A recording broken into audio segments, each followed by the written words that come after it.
permissão de Deus e assistência dos bons espíritos, estamos iniciando mais um Diálogo Espírita. Nossas atrações de hoje são as seguintes. Nós vamos iniciar no quadro Reflexões de A a Z, para falar de pombas, protetores e peixes.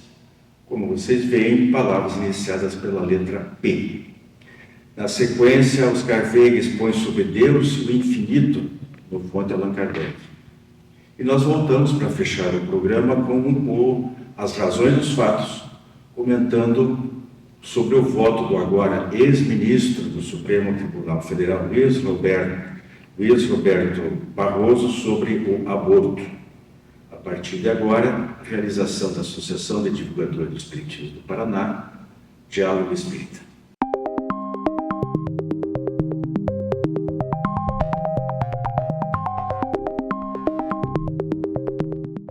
Queridos amigos, estamos iniciando nosso Diálogo Espírita de hoje e nosso pontapé inicial é o quadro Reflexões de A a Z. Nós vamos ver aqui 3 palavrinhas iniciadas pela letra P, estamos desfilando aí novamente pelo nosso alfabeto. São elas pombas, protetores e peixes. O que essas palavras têm? Principalmente as duas, a primeira e a última, tem a ver com o Espiritismo, nós vamos ver isso. Mas antes eu gostaria de apresentar a vocês, estamos aqui recebendo a visita do José Paulo Karsten, desculpe, e a Rosa, que vocês já conhecem, que está sempre aqui conosco.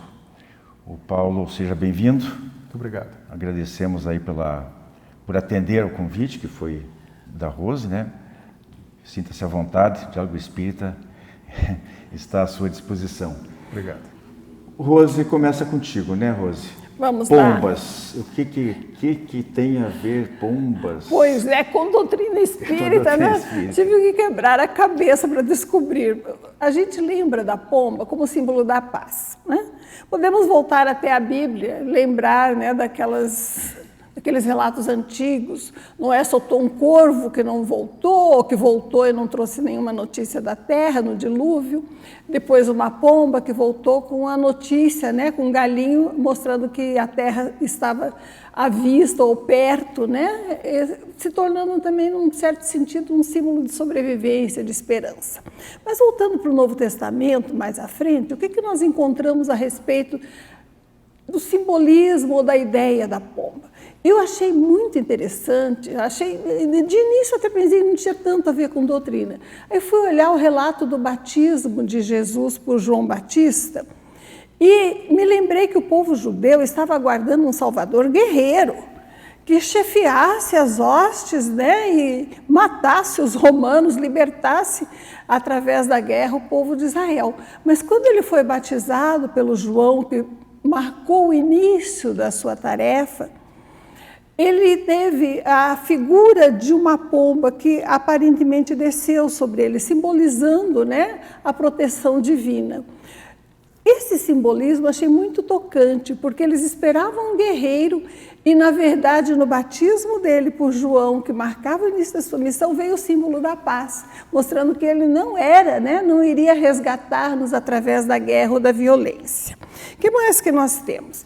Muito importante aquela passagem de Jesus, quando advertiu aos seus discípulos, aos apóstolos, que eles deveriam sair e pregar aquilo que ele estava ensinando, principalmente depois que ele não estivesse mais ali, que ele se fosse, e disse que eles seriam atribulados, seriam perseguidos, e que ele os estava enviando como ovelhas no meio de lobos, aconselhando a que fossem prudentes como as serpentes e simples como as pombas.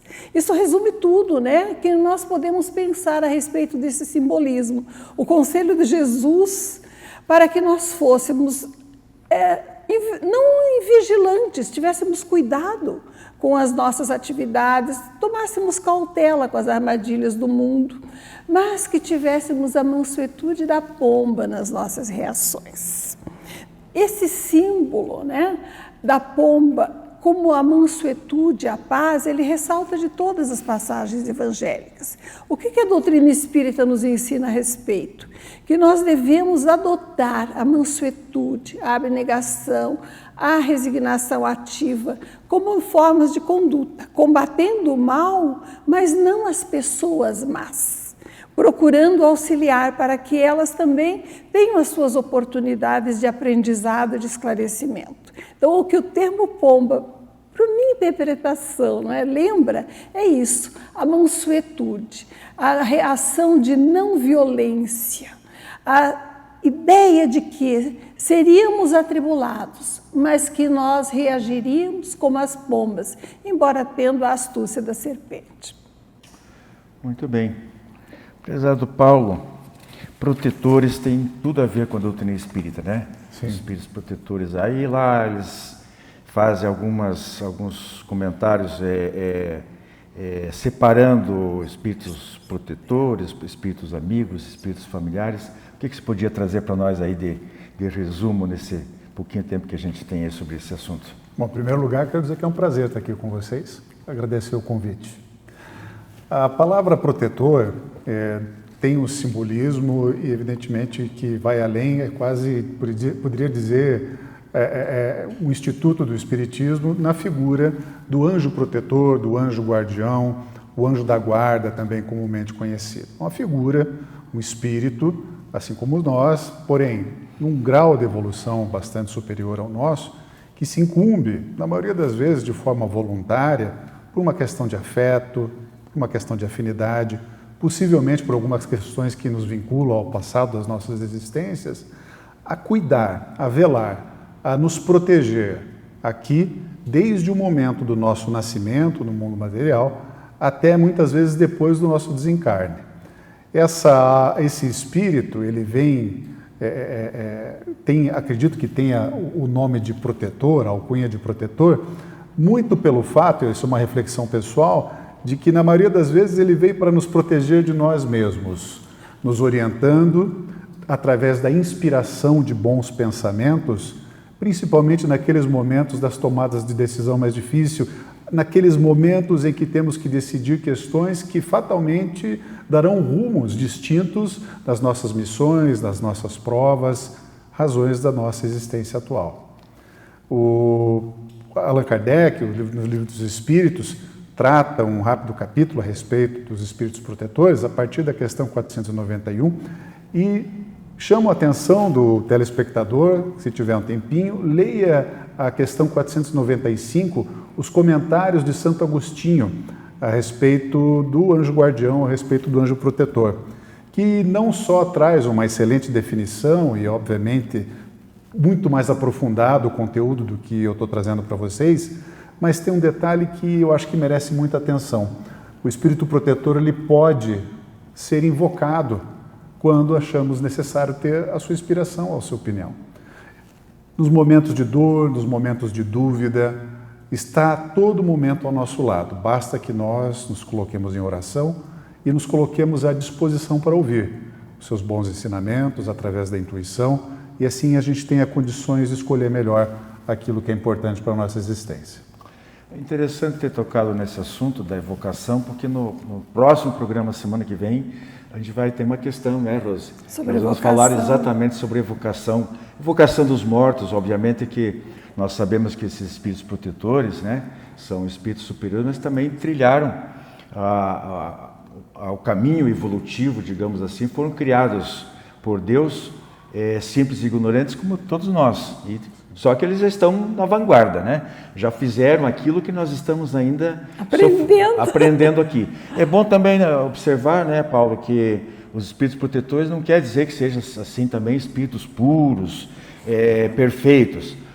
Basta que eles estejam um pouco mais avançados que nós, eles já nos podem ajudar. Da mesma maneira como nós aqui entre os encarnados, às vezes uma pessoa um pouquinho mais esclarecida ou um pouquinho moralmente mais desenvolvida, ela já pode dar apoio para outras pessoas que estão um pouquinho mais à retaguarda, né? E é um consolo a gente saber que pode contar com essa ajuda, né? Maravilha. Uma força, ninguém está sozinho. Perfeito. Bom, então vamos para o nosso último tópico, Rose. que agora vamos mudar, né? Vamos sair dos céus e vamos para os mares, os rios, que são os peixes. Eu não sei de onde o Wilson tira essas ideias, mas peixe, tudo bem. A primeira coisa que a gente lembra, né, a respeito da expressão peixe, é que o peixe em grego é ictis, né?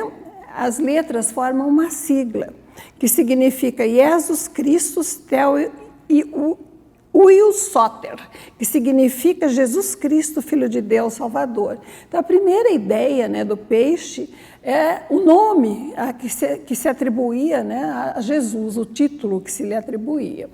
E os cristãos primitivos usavam o símbolo do peixe, não só por causa do nome, mas porque também eles eram pescadores, a maioria dos apóstolos iniciais, né? Como uma forma de se reconhecer. Eles eram muito perseguidos, precisavam se esconder. Quem era reconhecido como cristão, às vezes era preso, torturado, morto. Então, eles faziam um desenhinho no ar, na parede, na areia, né? Um semicírculo para cá, um semicírculo para lá, e era uma figura de um peixe estilizado com a qual eles se reconheciam. Nas passagens do Evangelho, nós temos algumas oportunidades de reflexão.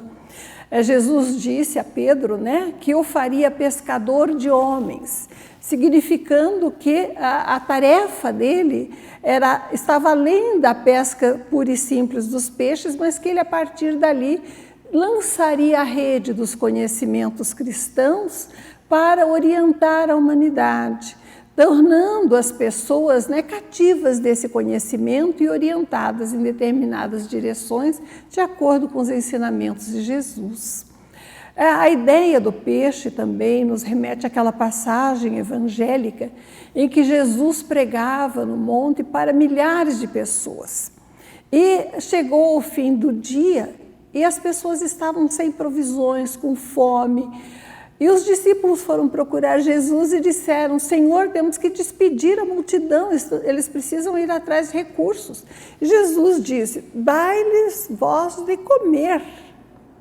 E eles disseram: mas como? Não temos nada. E ele falou: tragam o que tiverem. E as pessoas reunidas tiveram alguns poucos peixes e pães apenas, mas que nas mãos de Jesus foram multiplicados e alimentaram toda a multidão, sobrando ainda vários cestos somente de restos. O que é esse simbolismo, né? Por que ele fez isso?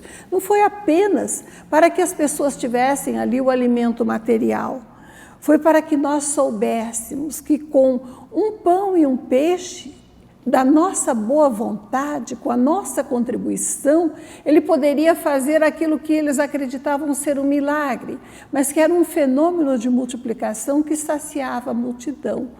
Esse exemplo é muito atual. Muitas vezes nós reclamamos dos políticos, da nossa organização, do Estado, e não levantamos as nossas mãos para oferecer o nosso peixe, o nosso pão, o nosso tijolinho de boa vontade. Se nós nos decidirmos a trabalhar para melhorar o nosso cantinho de mundo, o nosso bairro, o nosso prédio, a nossa vizinhança, a nossa escola, o nosso escritório, sermos as pessoas do bem, despretensiosas e gentis naquele ambiente, Jesus construirá a humanidade renovada e o mundo melhor a partir da nossa boa vontade. O que mais podemos lembrar a respeito de peixe?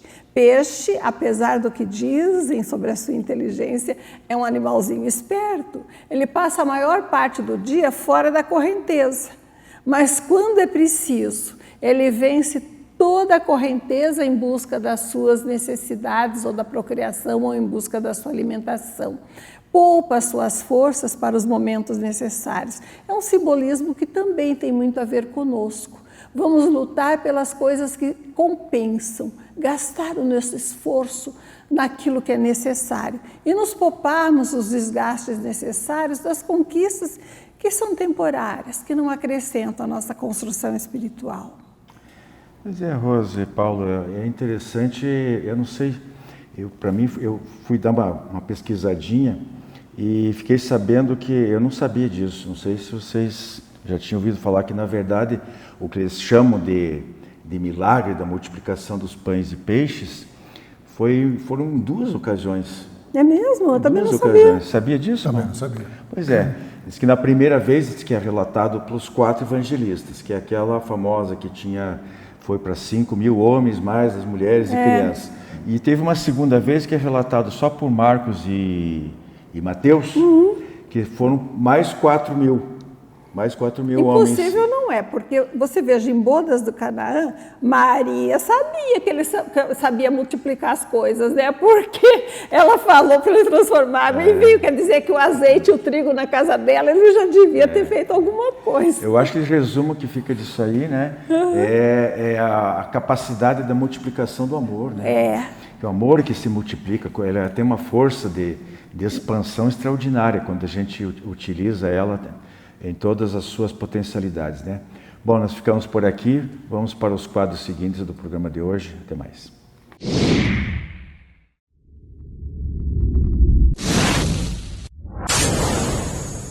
Jornal Comunicação Espírita, edição especial.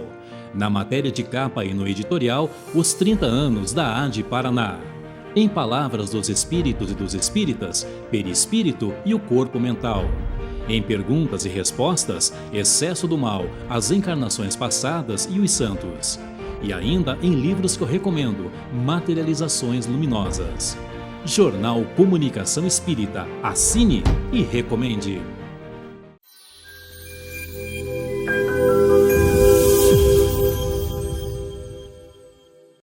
A prova da existência de Deus está no axioma: não há efeito sem causa. Vemos incessantemente uma multidão inumerável de efeitos, cuja causa não está na humanidade, uma vez que a humanidade está impossibilitada de reproduzi-los, e mesmo de explicá-los. A causa está, pois, acima da humanidade. É a essa causa que se chama Deus, Jeová, Alá, Brahma, Forrai, Grande Espírito, entre outros, segundo as línguas, os tempos e os lugares.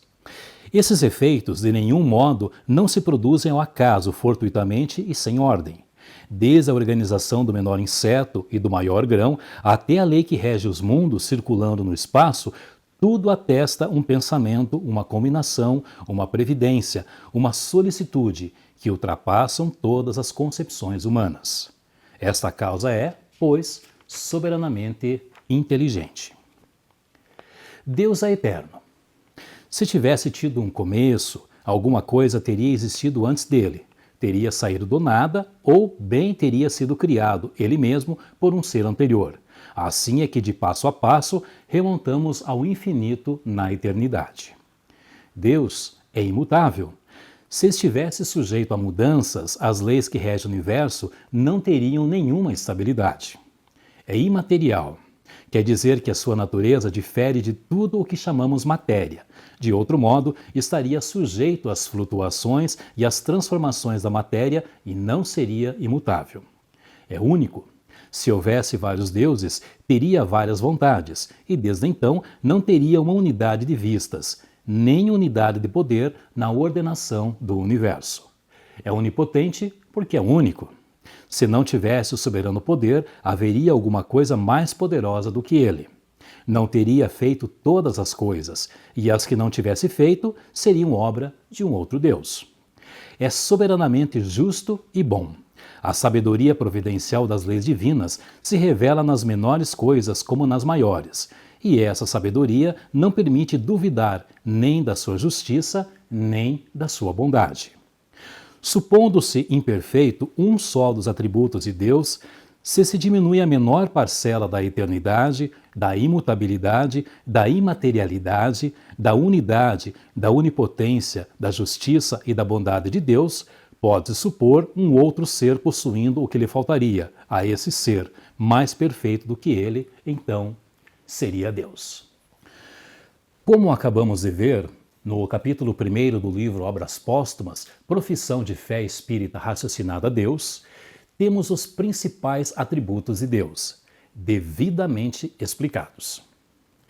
Embora, de acordo com a nossa maturidade espiritual presente ou imaturidade, ainda não podemos com precisão compreender a natureza íntima de Deus. Podemos formar uma ideia de algumas de suas perfeições. À medida que nos elevamos acima da matéria, passamos a compreendê-lo melhor. Como vimos aqui no texto, sabemos que Ele é eterno, infinito, imutável, imaterial, único, onipotente, onisciente, soberanamente justo e bom. Mas não esqueçamos de um atributo especial em sua natureza, que talvez seja o resumo de todos os demais, que é o amor. João, evangelista, nos deixou essa assertiva quando disse: Deus é amor. A frase é a mensagem central da fé cristã, popularizada em sua primeira epístola. Ela significa que a essência de Deus é o amor, e que quem ama verdadeiramente permanece em Deus e Deus permanece nele. João enfatizou que amar o próximo é o maior mandamento e que a fé se manifesta no amor e ele mesmo, o discípulo amado de Jesus, tornou esse amor a base de seus ensinamentos. Como a famosa frase, amai-vos uns aos outros. Sua proximidade a Jesus, recebendo diretamente deste seus ensinamentos sobre Deus e seus atributos, pôde-o compreender melhor. Já nós, espíritos ainda imperfeitos, mais próximos do início do que do termo, temos dificuldade maior sobre esse entendimento. Criados simples e ignorantes, caminhamos para a perfeição, muito embora a longa trajetória entre esses dois extremos esteja cheia de percalços e equívocos. Mas já conseguimos compreender que a reencarnação é a maior e a mais palpável prova do amor de Deus por suas criaturas. Embora pareça às vezes prisão disciplinar, significa também escola de iluminação, onde os recursos e valores adquiridos são a chave para a libertação espiritual. É através da reencarnação que nossas heranças equivocadas, que impedem o nosso progresso, vão sendo pouco a pouco corrigidas. Essas correções nos permitem a depuração do espírito, ensejando a substituição do egoísmo pelo amor, o mesmo amor ensinado por Jesus a João.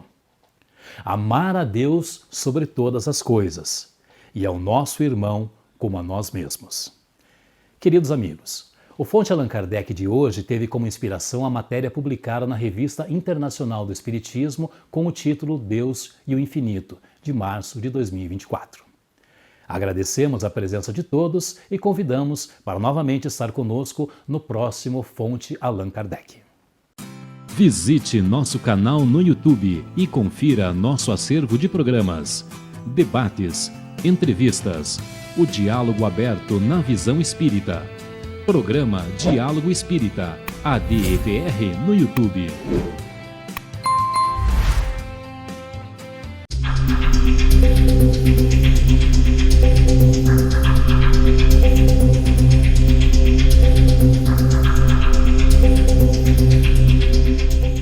No mês de outubro, Luiz Roberto Barroso antecipou sua aposentadoria no Supremo Tribunal Federal. No discurso de despedida, com sua voz bacia, recitou um poema de Pablo Neruda que fala de vida e morte, ressaltando que só não desejava, não pretendia morrer naquela hora. Lacrimoso foi aplaudido por seus pares, talvez nem todos. Mas Sua Excelência não teve a mesma preocupação do desejo ou direito à vida de milhões de nascituros, aliás, cujo dia, 8 de outubro, não só o então ministro ignorou, como desrespeitou. Na calada da noite daquela mesma sexta-feira, solicitou e foi autorizado pelo presidente da Corte a extrapolar prerrogativas regimentais que previam a votação em plenário, e a exemplo do que fizera a então ministra Rosa Weber, na mesma situação, Barroso, em voto virtual, declarou-se a favor da descriminalização do aborto até a 12ª semana de gravidez. Muito longe de fechar com chave de ouro os seus 12 anos de mandos e desmandos no STF, Barroso despediu-se com o selo da morte. Toda essa situação gerada pela ADPF 442, aferição de descumprimento de preceito fundamental, foi levada ao STF por um daqueles partidos que se diz defensor dos direitos humanos e protege tanto quanto pode criminosos de todos os tipos, homicidas inclusive.